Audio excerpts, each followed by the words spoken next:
Rass again.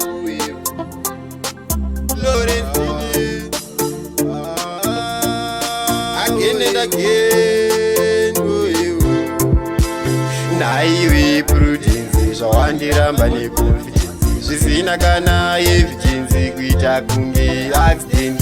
Nhayiwe prudence zvawandiramba neconfidence zvisina kana evidence kuita kunge accident. Ndaida kukutura kumba kwenyu ndigorora, asi ndiwakandibuka murudo ndiwakandinyunya. Asi zvisinei hazvo ndakazowana wangu ane rudo neniwo anondida.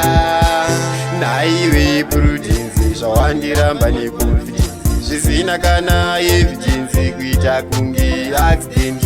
Nhayiwe prudence zvawandiramba neconfidence zvisina kana evidence kuita kunge accident.